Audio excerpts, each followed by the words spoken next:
Boa noite, irmãos.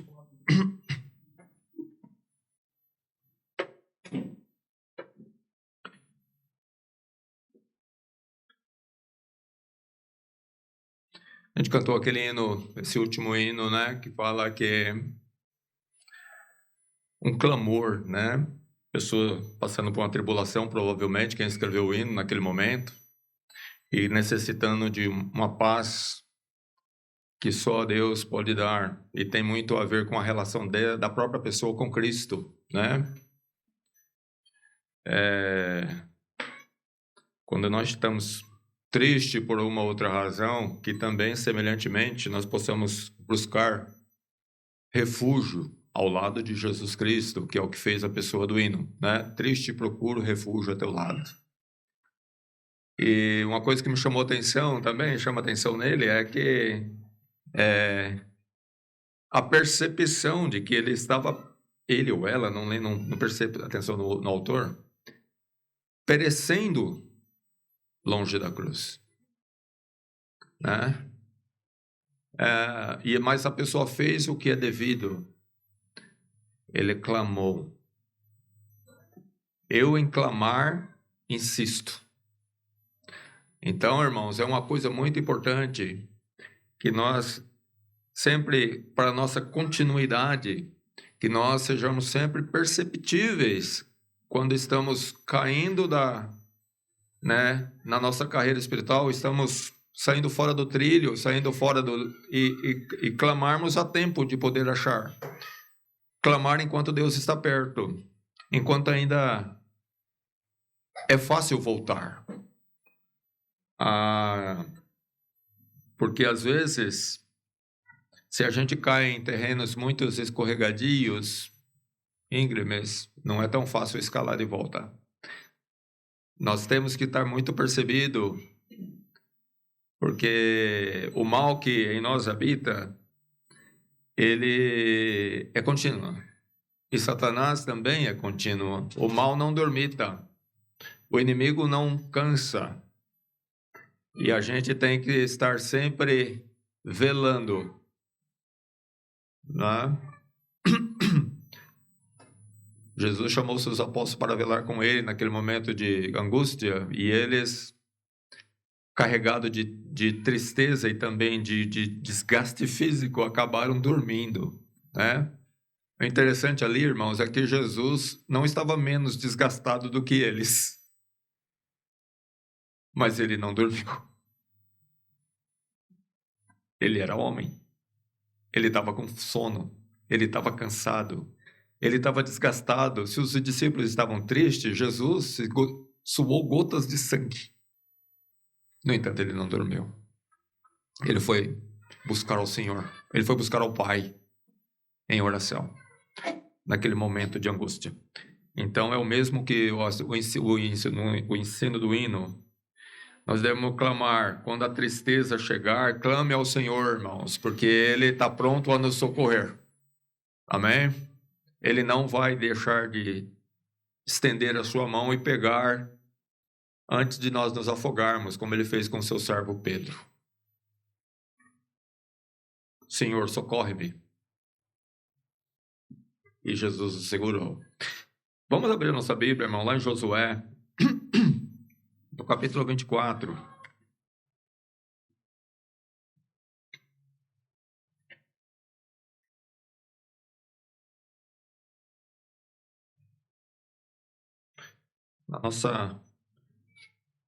Nosso estudinho com os varões aqui, com os irmãos, a gente acabou até mencionando esse ponto que nós vamos ter hoje aqui. No versículo 14 até o 15. 14 e 15. Por enquanto, mas depois nós vamos ler. Bom, na verdade já vamos ler tudo até o 18. Leiamos então o que diz o texto. Agora, pois, Josué falando ao povo de Israel. Agora, pois, temei ao Senhor e servi-o com sinceridade e com verdade. E deitai fora os deuses aos quais serviram vossos pais, além do Jordão, do rio e do Egito, e servi ao Senhor. Porém, se vos parece mal aos vossos olhos servir ao Senhor, escolhei hoje a quem servais. Se aos deuses a quem serviram vossos pais, que estavam além do rio, ou aos deuses dos amorreus, em cuja terra habitais. Porém, eu e minha casa serviremos ao Senhor. Então respondeu o povo e disse: Nunca nos aconteça de deixarmos ao Senhor para servirmos aos outros deuses. Porque o Senhor é o nosso Deus. É Ele que nos fez subir, a nós e a nossos pais da terra do Egito, da casa da servidão. E o que tem feito estes grandes sinais em nossos olhos, e nos guardou por todo o caminho que andamos, e entre todos os povos pelo meio dos quais passamos.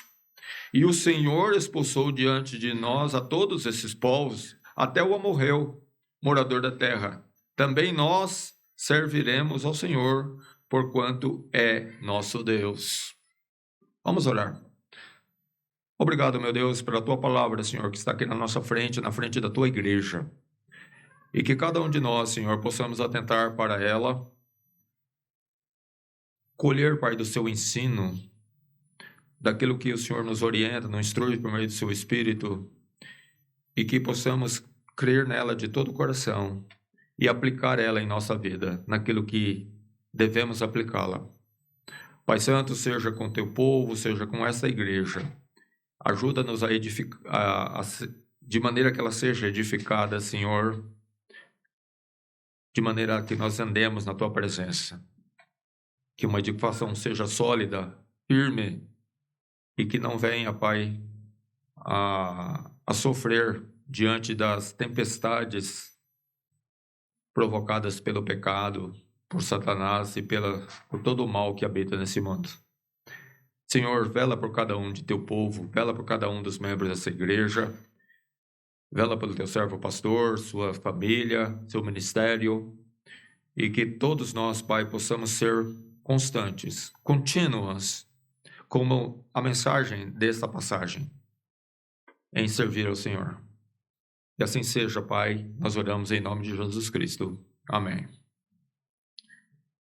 Irmãos, a verdade é que nós somos chamados a tomar decisão na nossa vida. A vida é feita de decisões, né? Nós estamos sempre decidindo coisas, o que fazer e o que não fazer. As decisões, elas sempre são, por justa razão, ela deve ser tomada com muito critério para que tomemos decisões corretas, porque as decisões, elas podem ser tanto corretas como incorretas. Ela pode ser feita de maneira a nos trazer benefícios, como ela pode ser tomada de maneira a nos trazer graves prejuízos. Nós não podemos ser precipitados nas nossas decisões, não é verdade? Por isso que nós costumamos até, de certa forma, passar para os nossos filhos, né, serem prudentes na hora de decidir as coisas, para que façam com sabedoria, com entendimento, sabendo o que estão fazendo. Nada sem uma lógica clara, uma razão clara, né? Muitas vezes as decisões são tomadas no calor da emoção, né? De uma necessidade vital, real ali existente naquele momento, e às vezes acaba se precipitando, né? A gente tem que tomar muito cuidado do momento. O momento, ele interfere diretamente nas decisões, ou seja, em qual decisão tomamos. O momento em que nós estamos passando, aquela condição espiritual, emocional, ela tem um poder muito grande. Às vezes o pessoal fala, tomar decisões no calor da emoção não é nada aconselhável, né? Bom, mas enfim, essa é uma aulinha de graça, tá? Mas voltando para o âmbito espiritual, nós somos chamados a tomar decisões, irmãos, que vão ser importantes e que vão ser decisivas se nós vamos continuar realmente servindo ao Senhor ou não. Nós temos aqui na nossa frente, lemos aqui nessa história, né, a história de um povo, o povo de Israel. Esse povo que Deus escolheu para ser o seu povo peculiar. Aquele povo por meio do qual o seu nome seria difundido no mundo. O povo por meio do qual o nome de Deus seria exaltado e glorificado. Deus escolheu aquele povo para se manifestar ao mundo por meio deles. Deus agiria naquela nação e por meio dela. E o povo do mundo, os gentios, veriam e associariam aquele povo com o seu Deus, o Deus verdadeiro, Jeová, o Deus único. E nós vemos, esse povo ele estava escravizado no Egito, né? Escravizado no Egito. O Egito sempre, irmão, na Bíblia, ele tem uma conotação com este mundo, né? Quando o povo foi tirado do Egito, é simbólico do povo de Deus sendo tirado do mundo, para não continuar mais debaixo da servidão mundanista, mas para servir ao Senhor. Notem que sempre é falado lá, Deus falou a Moisés, e Moisés falou a Faraó, que ele deveria libertar o povo para que o povo fosse até o monte servir ao Senhor. Já não, era para sair dali. Agora, um povo a serviço do Senhor para o Senhor, andando na direção sobre a orientação de Deus. Deus estava levando aquele povo a uma terra prometida. Assim como nós estamos sendo levados a uma terra prometida. Há uma nova terra a nos esperar, irmãos. Uma nova terra, onde habita a justiça, onde Deus estará pessoalmente lá, onde veremos o seu rosto. Tudo isso está lá, em Apocalipse. É o fim, é o ápice da gloriosa carreira cristã que começou com o nosso novo nascimento em Cristo, e que vai culminar na glorificação e passando pelo milênio e depois permanente e eternamente com Deus, com Cristo, com todos os remidos, todos os santos anjos, nessa nova terra, onde viveremos para todos sempre com o Senhor. Nós estamos indo para lá, Deus está nos levando para lá. Ele já começou essa boa obra em nós. E ele começou aquela boa obra naquele povo também, tirando-os do Egito. Mas nós vimos pela história que aquele povo se mostrou um povo de dura cerviz, um povo inclinado para o mal. Testemunho da boca de Arão, quando fizeram aquele bezerro de ouro para adorá-lo, uma idolatria, enquanto Moisés estava no monte, recebendo de Deus a lei. E rapidamente o povo se desviou. O próprio Deus deu testemunho de que aquele povo rapidamente se desviava do caminho direito para o caminho ruim, para o caminho mau. Irmãos, temos que ter continuidade em servir ao Senhor. Não podemos ser, até foi comentado aqui na nossa escola de varões, né? Essa fraqueza não pode existir no povo de Deus. Essa rapidez com que nós mudamos do vinho para a água, né? Já que o vinho é a coisa boa, né? Parece que tem alguns que querem alternar. Da água foi levado da água para o vinho, mas parece que de vez em quando ele volta do vinho para a água. E essa oscilação espiritual, ela tem que ser superada pelo povo de Deus, por mim e por você. Ela não é boa para você nem para mim, não é boa para a igreja. Firmes. Notem que a palavra de Deus sempre fala de constância, irmãos. de perseverança, de continuidade, de irmos até o fim.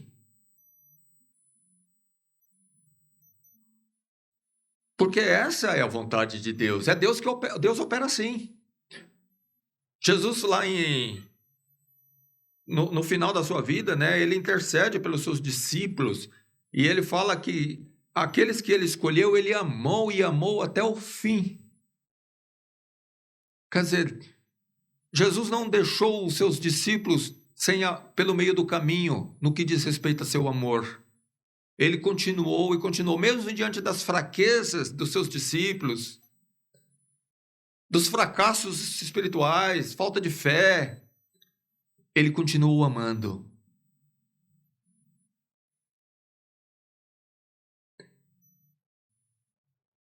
Essa continuidade, irmãos, ela tem que existir na Igreja de Jesus Cristo, em cada membro. Essa perseverança, essa determinação em buscar servir e continuamente servir e cada vez melhor servir.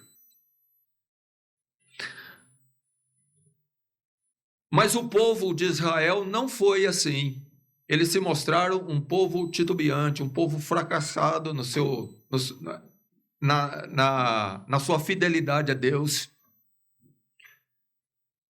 Mesmo Deus operando no meio deles, sinais que só Deus podia fazer, coisas que só acontecem quando Deus está presente, porém o povo se mostrava ainda um povo inclinado para o mal, infiel. Irmãos, nós também somos testemunhas do quanto Deus já fez em nossa vida, a começar pela nossa regeneração, nossa salvação. Eu vou dizer uma coisa, eu que vim de uma vida meio pregressa, quando na minha época de ignorância, eu sou testemunha de quanto Deus é bom e do quanto Ele fez por mim. Primeiro me preservando para que eu não morresse na minha iniquidade. Por graça Ele o fez. Ele teve grande misericórdia de mim. Uma vez conversando com um irmão que era participante daqueles tropeços nossos, né? Hoje um servo de Deus também. E ele chegou a se emocionar. Ele falou, puxa, como Deus foi bom para conosco. Não, irmão Daniel. E eu falei, é verdade, irmão. Quando a gente olha, nós podíamos ter morrido. Podia ter acontecido um mal. Deus tivesse nos matado, nada, né, seria totalmente justo. Mas a misericórdia de Deus também é justa, irmãos. A graça de Deus é justa. Deus não opera sem justiça. Não é que Deus passou por si. Não, Ele usou da sua misericórdia que é por Cristo. E Ele nos salvou. E nos tirou das trevas e trouxe para o nosso reino o seu reino de luz. Hoje nós temos aquela esperança do perdão pleno do nosso pecado, da nossa justificação e de que veremos a Cristo. De que toda aquela vida torta ficou no passado. Deus sepultou ela. Deus lançou no mar do esquecimento. Agora eu sou uma nova criatura. Perante Deus eu vivo por Cristo.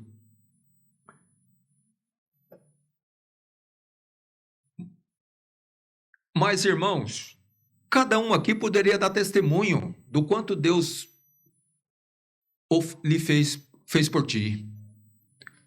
Poderíamos contar as bênçãos, né, como diz o hino. Certamente sempre vai começar com a nossa redenção.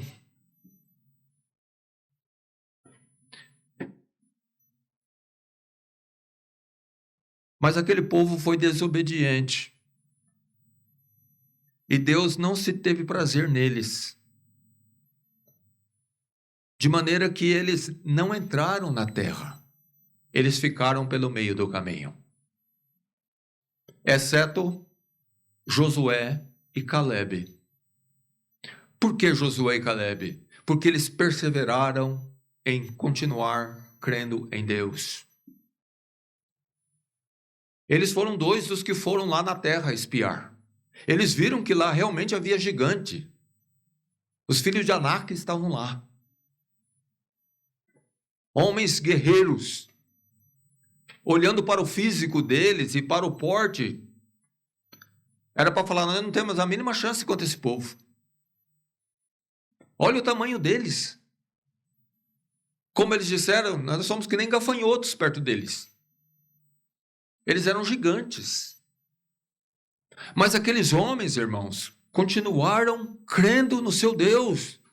Eles viram o que Deus fez lá no Egito. Eles sabiam do quanto Deus era capaz. Deus é o Todo-Poderoso. Eles creram nisso. Eles creram naquele Deus que se mostrou no monte que fumegava, como se estivesse pegando fogo.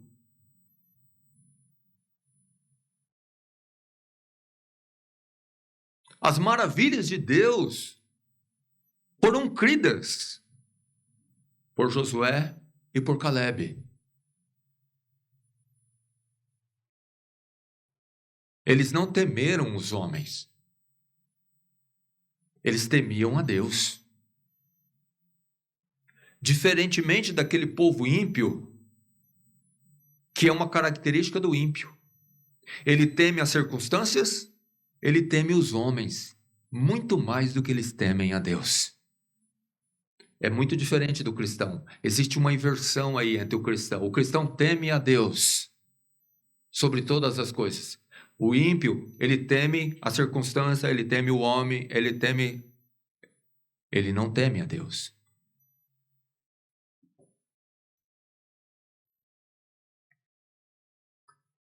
De maneira que Calebe e Josué foi quem entrou na terra, porque continuaram, perseveraram em servir ao Senhor e crer no Senhor. Irmãos, é fato que na nossa vida nós estamos caminhando em direção a Cristo, em direção à nova terra, em direção ao nosso encontro com o nosso Salvador. E nesse caminho, irmãos, certamente, nós vamos ver que na frente, aonde nós vamos ter que passar, vai estar lá o inimigo. E muitas vezes ele vai se mostrar poderoso.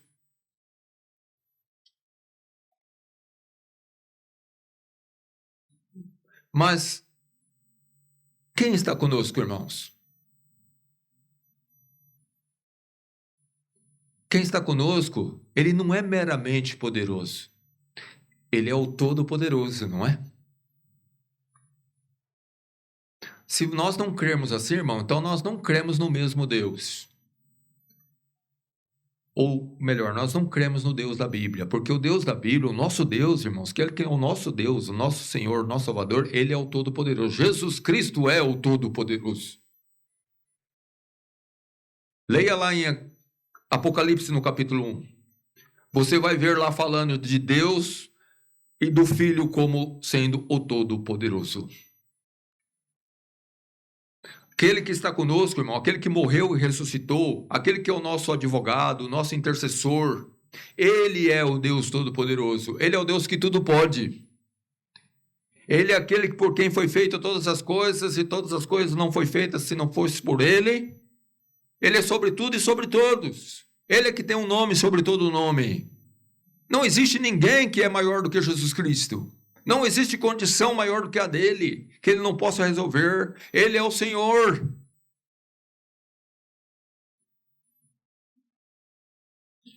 Ele reina soberanamente. Quem é maior do que Deus? Aqueles os Anaques, aqueles homens eram menos do que formiga para Deus.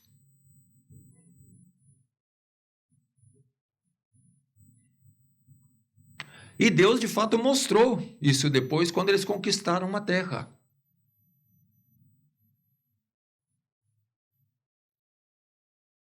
Só uma coisa era requerida: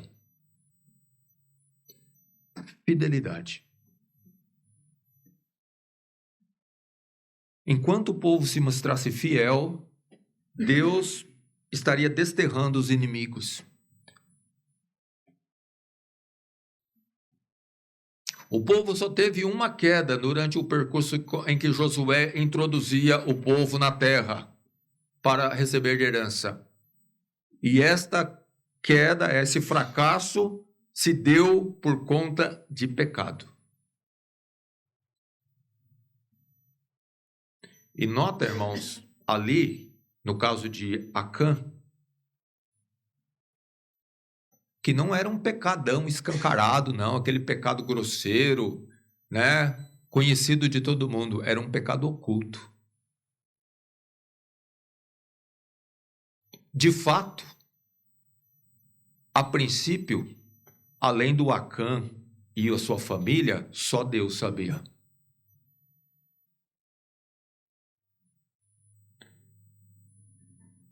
Mas o Israel teve um fracasso na sua continuidade, na conquista da terra, para chegar naquele lugar prometido, por conta de que houve pecado no meio do povo. E, de fato, o pecado precisou ser tratado para que o progresso continuasse.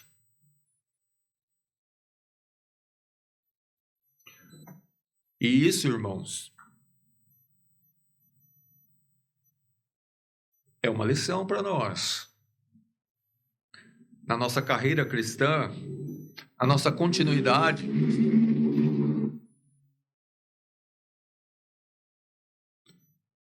É importante mencionar, irmãos, nesse caso de Acã, é um caso muito importante, é um ensino muito importante que existe naquela história. Porque uma nação inteira foi prejudicada por causa de um homem e sua família.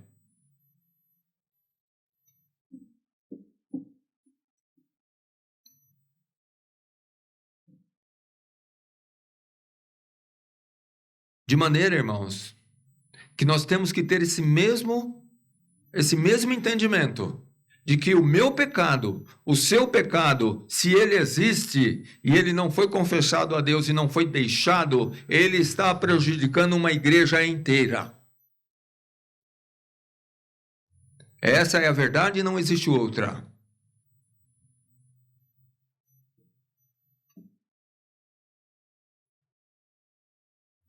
Não é o meu pecado e nem o seu pecado.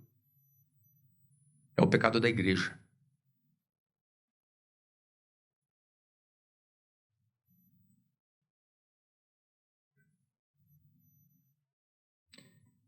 E ele tem que ser tratado, senão não há progresso.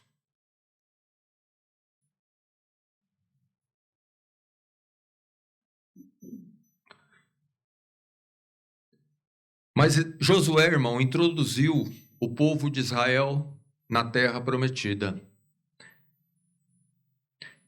Havia uma ordem de Deus de que aquele povo não deveria deixar nenhum dos moradores locais vivos. Era para exterminar, para que eles não fossem contaminados, para que não fossem uma peça de tropeço na vida deles.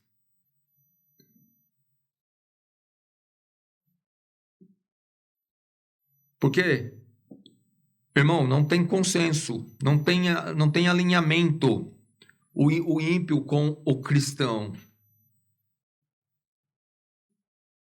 Por isso que lá no Novo Testamento, a Bíblia fala que nós não devemos nos associar, não ter uma ligação com aquele que não é cristão, que não é salvo, que não é ímpio, que não tem uma relação com Deus, aliás, que é ímpio. Por quê? Não tem ligação, que associação tem a luz com as trevas? Como pode as duas estar no mesmo local? Aqui tem luz, logo as trevas dissiparam.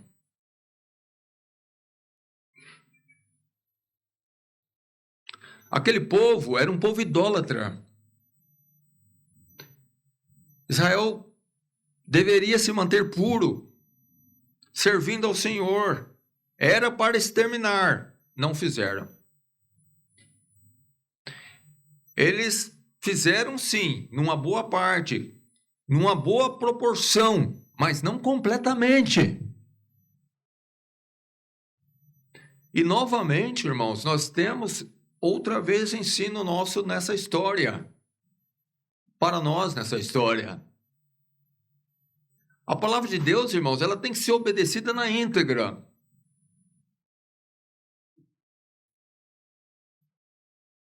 O pecado tem que ser removido totalmente. E não parcialmente. Deu para entender?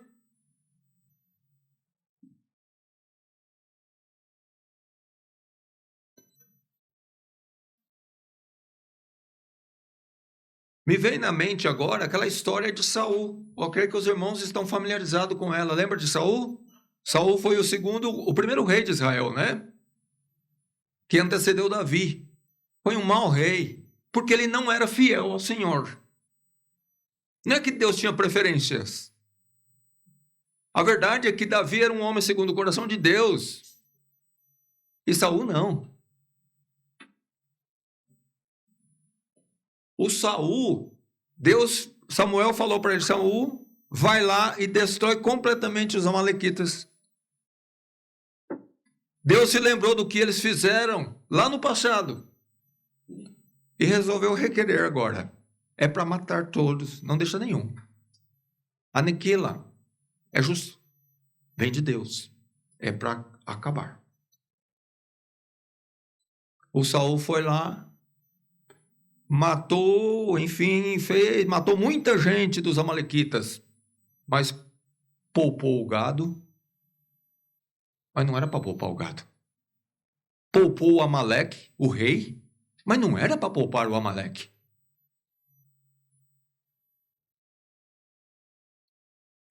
Mas ele deu ouvido ao povo. Qual é mais importante? A quem nós devemos obedecer?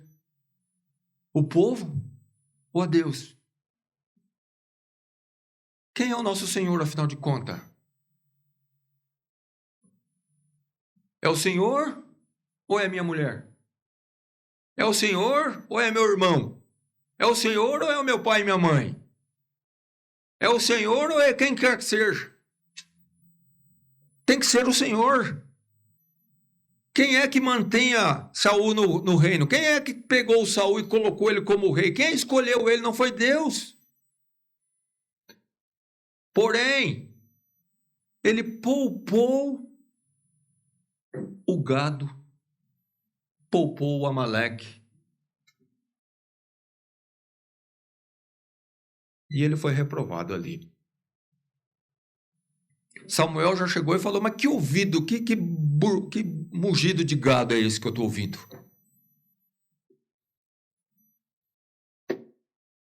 Você não executou a palavra do Senhor. Não era para destruir tudo? Por que você não fez? Irmãos, parcialidade não dá. Deus quer totalidade.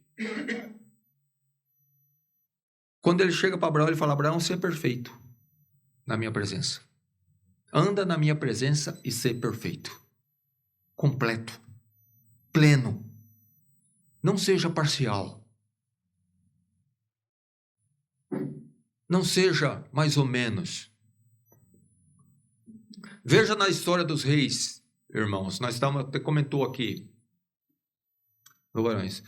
Os reis, a maioria deles, teve a maioria foi mal do começo ao fim, realmente pecadores, e não fazia nada conforme a palavra de Deus.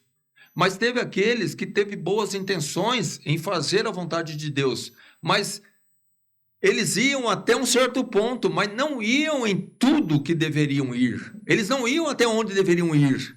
Eles não faziam tudo que deveriam ser feito. Eles paravam num certo caminho.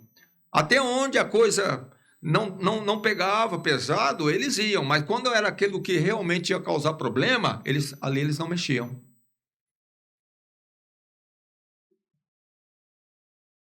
Você vê que vai ter sempre lá aquela palavra porém.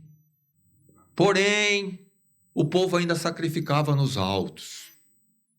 porém, e mais alguma outra coisa. Quer dizer, coisas que não deveria estar acontecendo, mas que continuava acontecendo.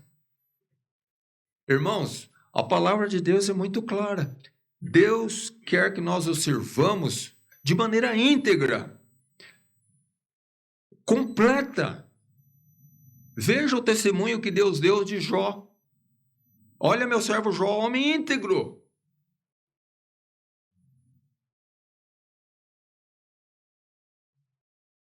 Nós temos que buscar essa integridade diante de Deus, irmão, irmã. Em fazer o trabalho completo. O que Israel não fez quando estava conquistando a terra e deixou parte do povo, dos cananitas, sem ser destruído. E aquele povo foi deixado e ele serviu de tropeço para eles. Quando nós deixamos, irmão, pecado, esse pecado vai ser a nossa ruína. Ele vai ser como um câncer que vai crescendo aos poucos. E vai tomando um órgão, mais outro, mais outro, mais outro.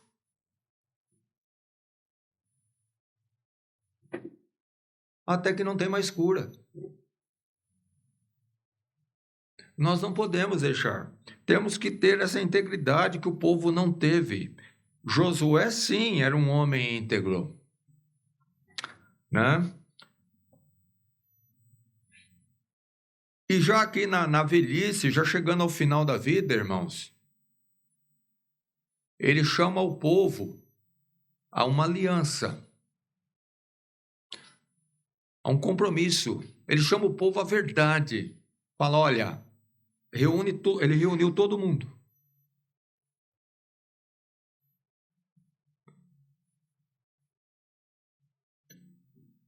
Primeiro ele recorda tudo que Deus fez àquele povo.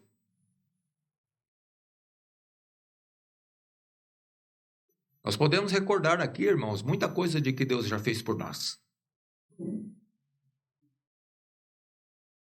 E depois que ele conscientiza o povo de tudo, recorda o povo de tudo o que Deus fez em favor deles, então ele chega nesse ponto que nós lemos aqui,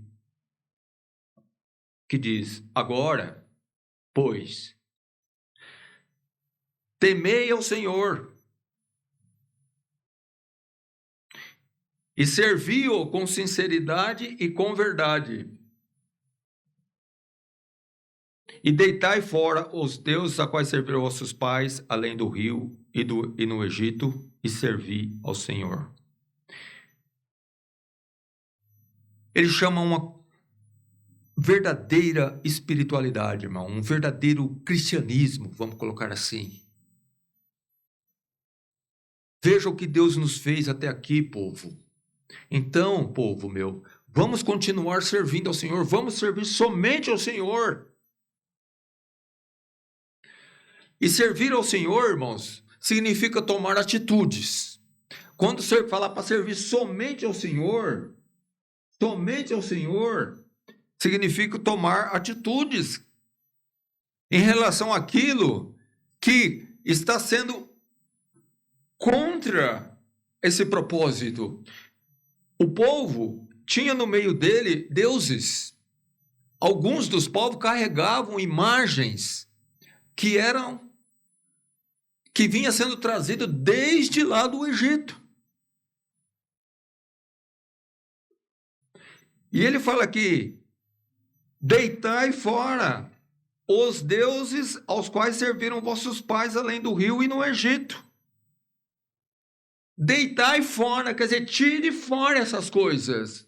Você quer mesmo temer o Senhor? Você quer servir mesmo, irmão, ao Senhor? Você quer ser mesmo útil, um vaso de honra para o Senhor? Você quer ser mesmo um vaso escolhido do Senhor para servi-lo, mediante a sua igreja? Então deite fora aquilo que deve ser deitado fora. Eu não sei o que é, mas eu sei. Se existe alguma coisa que realmente está se pondo como um inimigo na nossa carreira espiritual, irmão, isso tem que ser deitado fora. Se existe alguma coisa que está realmente atrapalhando a nossa comunhão entre nós e nosso Senhor Jesus Cristo, e que isso seja tirado. Mas não amanhã, depois, o ano que vem, agora.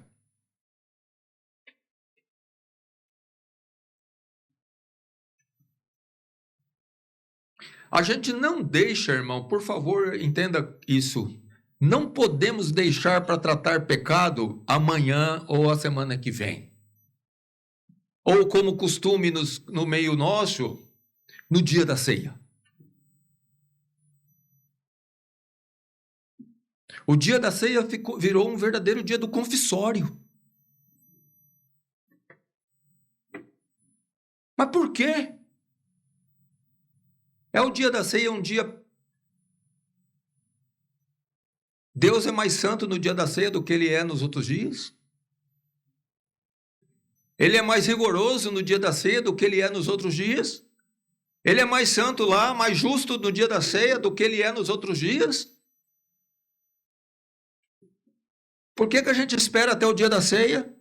Se eu tenho consciência do pecado e eu creio que aquele pecado deve ser confessado a Deus e às vezes publicado à igreja, nem todos devem ser, depende do tipo.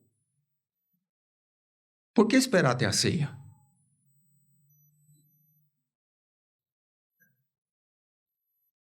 Deve ser tratado imediatamente, irmãos amados. Não alongue. Uma doença, quanto antes ela é tratada, mais fácil de curar. É bom quando você consegue tratar uma doença sem chegar ao ponto de ter que fazer uma cirurgia. A cirurgia já é um ponto, já é um avanço. Quer dizer, a doença passou de um estágio para o outro, necessita já de uma intervenção cirúrgica. Já não é tão simples, a coisa já só não resolve mais só com remédio. Tem que ter o bisturi.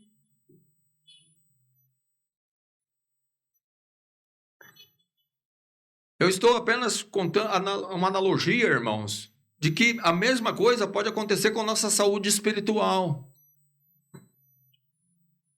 Se nós demorarmos para tratar de certos pecados, ele vai avançar ao ponto da cirurgia.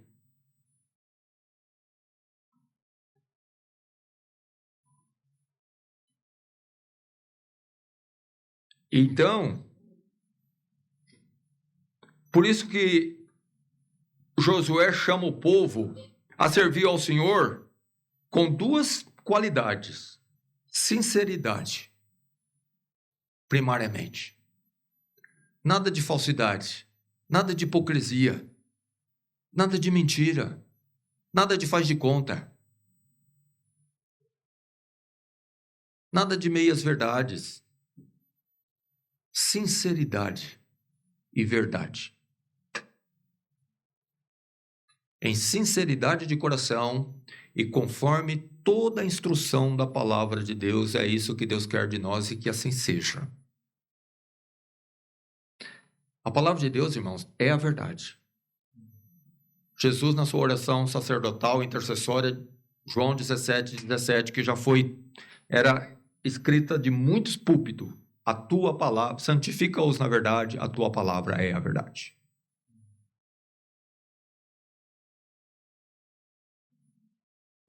A palavra de Deus é a verdade. Se queremos a verdade na nossa vida, implantada nela, enraizada e tomando conta da nossa vida em todos os aspectos dela, então é a palavra de Deus que tem que ser obedecida, praticada. Mas Josué, irmão, Deus quer voluntariedade, não é?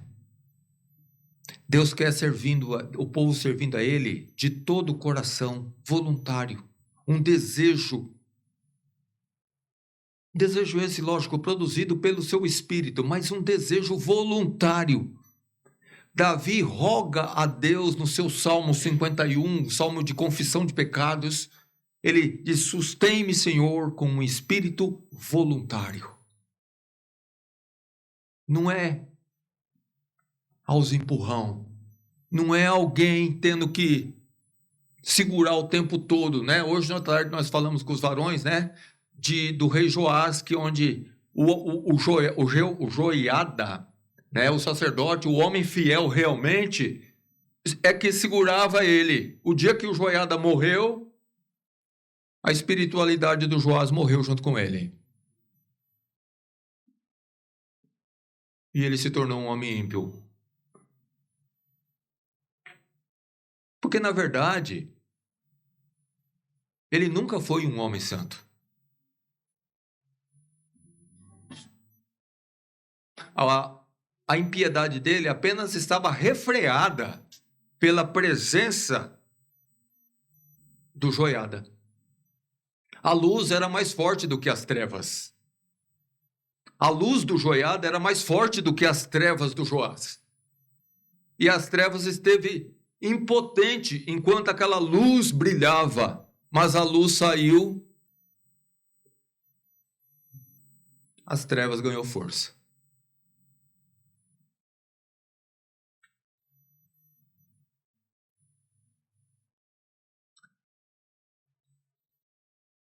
Sinceridade, verdade e voluntariedade. Josué fala para o povo: porém, se vos parece mal servir ao Senhor, escolhei a quem servais. Irmãos, você nota que a palavra de Deus está sempre colocando duas possibilidades, onde nós devemos escolher uma. Jesus falou: vós não podeis ter dois senhores. Ou há de amar um e odiar o outro, se devotará a um e desprezará o outro. Mas não podeis servir a Deus e as mamon e as riquezas.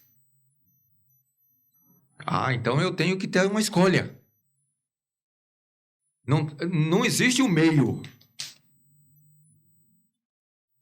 Ou é a esquerda ou é a direita, mas não existe um meio para Deus. Ou é frio ou é quente, mas o morno Deus despreza.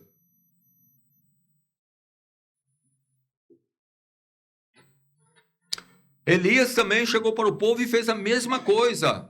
Chamou o povo lá e falou: e aí, até quando vocês vão cochear, quer dizer, manquejar entre dois Deus? Se Baal é Deus, sirva a Baal. Agora, se é o Senhor, então sirva ao Senhor. Mas não fica nesse negócio de um pé em Deus e outro pé em Baal. Irmãos, a mesma coisa nós podemos dizer para nós. Nós não podemos ter um pé em Deus e outro pé no mundo. Servindo a Deus, mas ao mesmo tempo servindo a carne do pecado?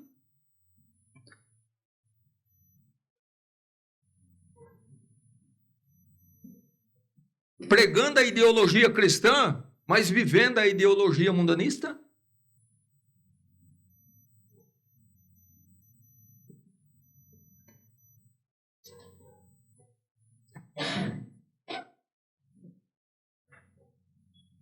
Parece mal a nós servir ao Senhor? Não está contente? Não está fazendo bem? Eu gostaria muito de voltar lá para o mundão. Eu tenho saudades de ir lá. Eu vou fazer como a mulher de Ló. Eu não resisto de olhar para Sodoma e Gomorra.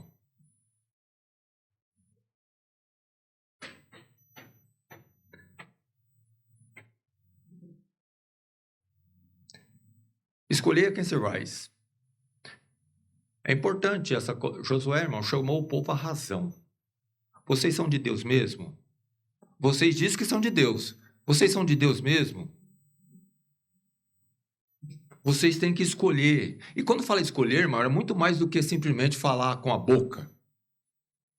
Era uma atitude de coração. Sincera. Como ele fala aqui, ó, sinceridade, verdade. Onde existe verdade e sinceridade. Não é aquela decisão só para agradar a gregos e troianos. Não é aquela palavra para agradar a igreja. É uma palavra convicta, que tem verdade, que tem sinceridade e é dita diante de Deus.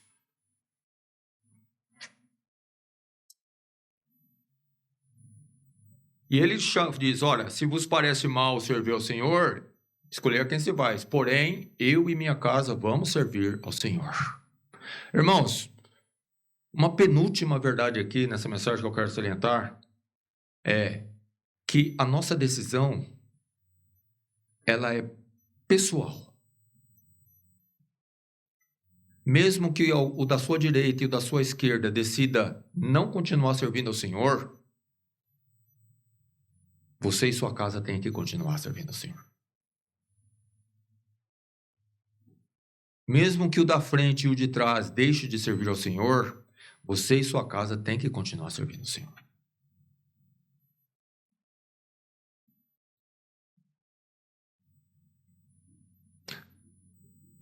É pessoal, é individual. Deus olha para cada um individualmente e julga cada um individualmente. Mas também é uma verdade que quando você e sua casa perseverem em servir ao Senhor, isso vai ser muito bom para que os outros vejam em você o exemplo bom. E tome ânimo para que eles também e as vossas casas também continuem servindo ao Senhor. Você acha que Josué não foi inspiração para a resposta desse povo? Não, nós continuaremos servindo ao Senhor, só o Senhor. E o povo lembra tudo que Deus fez, foi Ele que nos tirou do Egito, foi Ele que nos libertou dos nossos inimigos, nós serviremos ao Senhor. Josué, amém. Ele fala para o povo, ele não confia naquele povo. Ele fala, vocês não vão poder servir ao Senhor, porque Deus é um Deus zeloso. Nós não lemos esse texto, mas está mais logo abaixo, se o irmão quiser depois ler. Ele não vai ter vocês por inocente. Vocês vão prevaricar. Não, só o Senhor é Deus. Eles batem na tecla. Não, nós serviremos ao Senhor. E de fato, irmão, a maioria desse povo realmente serviu ao Senhor. Mas a próxima geração que veio depois deles, não. Enquanto Josué e os anciões e todo esse povo mais velho que tinha visto os feitos de Deus estava vivo, o povo serviu ao Senhor. Mas os outros que não viram, não tiveram a mesma fé. É interessante isso, né, irmãos? Jesus faz de certa forma fala sobre isso, quando ele fala com Tomé. Ele falou, Tomé, porque você viu, você creu. Mas bem-aventurados que não viram e creram. Nós não vimos o Senhor Jesus Cristo pessoalmente aqui na terra, irmãos. Nós estivemos com Ele. Mas nós temos o relato, e se nós crermos, nós seremos mais bem-aventurados do que eles. Porque sem ver, nós cremos da mesma maneira. Porque é o mesmo Deus, irmãos. E a palavra dele é verdadeira. Palavra fiel, palavra que não volta atrás. Vale a pena, irmãos, que nós e nossa casa continuemos a servir ao Senhor. O fim é um fim de glória. Existem dois fins, um fim de glória e um fim de eterna perdição. Nós não queremos isso nem para nós e nem para nossa família. Mas não servir ao Senhor significa servir o demônio. Servir o diabo. Não existe três pais. Ou Deus é o nosso pai, ou é o diabo. Nesse âmbito espiritual que eu estou falando, né? Quem é o vosso pai? Você serve ao Senhor? Ou está parecendo mal você servir ao Senhor e por isso você não quer? Mas eu e minha casa serviremos ao Senhor. O temor do Senhor é o princípio da sabedoria, irmãos. Vamos ser sábios. Vamos continuar temendo ao Senhor. Vamos continuar servindo ao Senhor. servindo a igreja porque a igreja é do Senhor, servindo a Jesus Cristo por meio da sua igreja, fazendo sempre o que é reto, o que é justo na sua presença, praticando a palavra de Deus, pensando coisas boas, sentindo coisas boas, não se desviando nem para a direita nem para a esquerda, sendo santo como Deus quer que nós sejamos santos, por inteiro, por completo, nada parcial. Não ser crentes dependentes, tão dependentes, ou seja, ser um menino espiritual que nunca desenvolve, que nunca cresce, que sempre está precisando de alguém para alimentá-lo, porque ele nunca se alimenta por si mesmo, porque nunca desenvolve. Já deveria estar alimentando outros, no entanto, ainda precisa ser cuidado como um bebê espiritual. É preciso desenvolver, é preciso crescer, é preciso ser firme e constante, irmãos. Sempre abundantes na obra do Senhor. Por quê? Porque no Senhor,